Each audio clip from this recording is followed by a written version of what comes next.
हमारे बच्चे मट्टी खाते हैं। अक्सर पेशेंट्स जो मेरे पास छोटे बच्चों को लेकर आते हैं, उनकी सबसे बड़ी मेन कंप्लेन ये होती है कि हमारे बच्चे जो हैं वो मट्टी खा रहे हैं या चूना खा रहे हैं या सीमेंट खा रहे हैं। तो अगर मैं न्यूट्रिशनली देखूं तो ये एक बीमारी है जिसको हम पिका बोलते हैं, जिसमें ख़वातीन या बच्चे कुछ भी इस तरह का अनहेल्दी खाते हैं। कुछ लोगों को बर्फ़ खाने की आदत है, कोई मट्टी खाता है, कोई कच्चे चावल खाता है। तो ये वैसे तो एक न्यूट्रिशनल डिसऑर्डर है, ठीक है, जिसको पिका बोला जाता है। ये एक बीमारी है जिसमें बच्चा ये कर रहा है।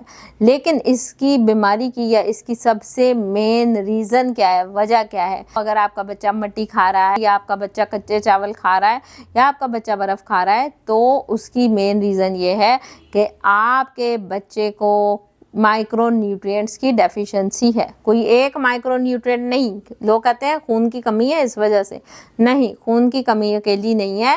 माइक्रो न्यूट्रिएंट डेफिशिएंसी में तमाम माइक्रो न्यूट्रिएंट्स आते हैं। जिन बच्चों के अंदर zinc, iron, magnesium, calcium, phosphorus, ये जितने भी माइक्रो न्यूट्रिएंट्स हैं, इन सारों की कमी है तो ही आपका बच्चा मट्टी खा रहा है।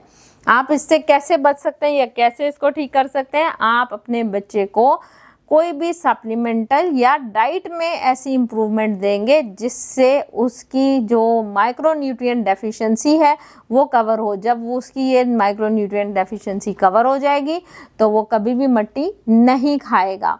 और रेमेडीज़ के तौर पे अगर मैं बताऊं तो बहुत सारे लोग क्या करते हैं कि मट्टी के अंदर मिर्च डाल देते हैं या ऐसी कुछ वो करते हैं, तो ये सिर्फ आप उसको छुड़वा रहे हैं।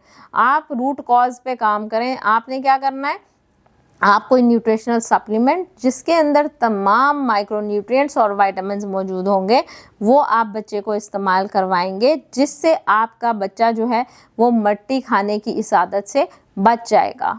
शुक्रिया।